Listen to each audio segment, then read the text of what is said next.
Good day guys, good morning. Another day, another video content. On the previous content natin, video natin, nag-unbox tayo ng Tokyo, Japan blood glucose monitoring system. So for today's video, as promised, I will walk you through kung paano siya gamitin. So first off, atong unit natin, nilagyan ko na siya ng battery. Hindi ko na papakita sa video sa inyo. So ayan, meron na siyang battery. So pagka nilagyan nyo siya ng battery, kahit pindutin nyo yung power on, hindi siya mag-power on.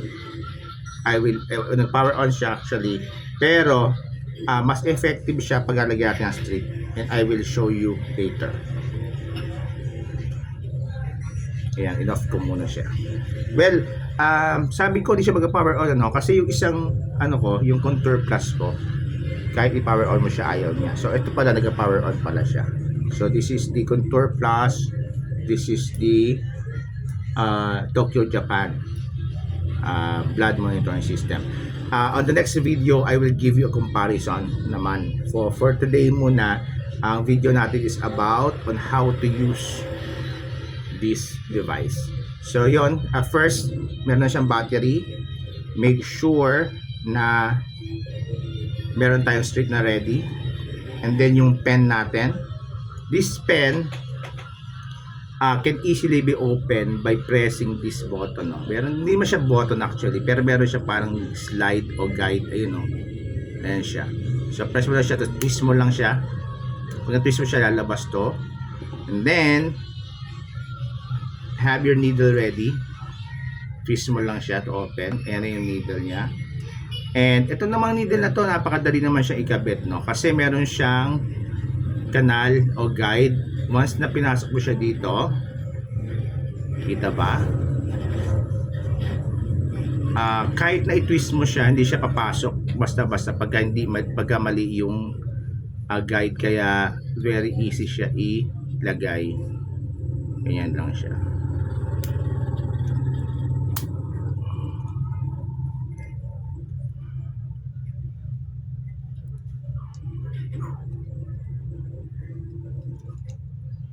Well, it seems na mas mahirap siya kaysa dito kay Contour, pero again, I will give you a comparison on the next video. Lagay ko muna to. Yan, once na nalagay mo na siya, balik mo na yung cover.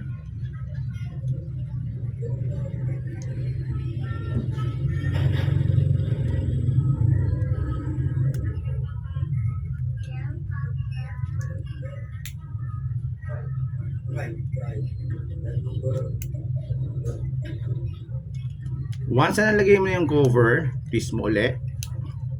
Then after, you will notice na meron dito number. Kita niyo yung number. Meron siyang indicator ng 1, 2, 3, 4, and 5. So usually dun sa isang device ko, ang ginagamit ko lang is ranging from 2 to 3. I seldom use 4 kasi baka masyado na siyang masakit o malalim na yung penetration niya pagka pinch nyo sa daliri nyo. So next, ikinakasat to, pero hinihila mo lang to, you will hear a clicking sound. Yan, tapos yan, pakinggan nyo ulit. Dinig ba? Once na-pull nyo na, ready na siya, meron ditong button, tututok nyo siya sa daliri nyo. And then, before you do that, make sure na nag-sanitize na kayo ng kamay nyo. Okay? Nag-sanitize na ako kanina.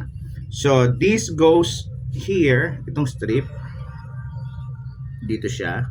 Once na pinrest mo siya dito, ito, meron parang chip na yan. Yan. Papasok mo siya dito sa taas. Once na pinrest mo na siya papasok, nag-automatic mo na siya. And then once na nakita nyo na yan, parang icon na yan, yung nagbi-blink na yan, yung blood, ibig sabihin, ready na siya to extract blood. So, gawin na natin. So, needle ready, device ready, nakasa na natin, and then button, lagyan nyo na sa daliri nyo, Ayun siya, may blood na siya. Tapos tututok niya lang siya dito. Tapos magre-read na siya.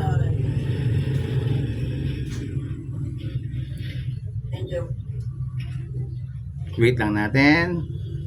And then yan. Yan ang aking blood sugar. Fasting na ako, no? The last meal that I had last night was 8 p.m. So, kumain ako ng biryani, beef biryani. Pero, this morning, an hour ago, uminom ako ng Nescafe Original.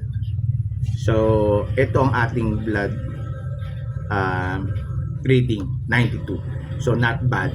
So, I will tell you more about it. I will give a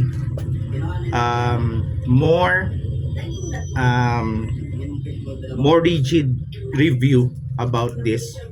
Ibig sabihin, i-monitor ko siya, mag-fasting ako, tapos mag-monitor ako ng blood, and then inom ko ng kape, and then monitor ako after an hour. Tignan natin kung spike. Pero for today, thank you, at mababa ang blood sugar natin, 95 lang after fasting.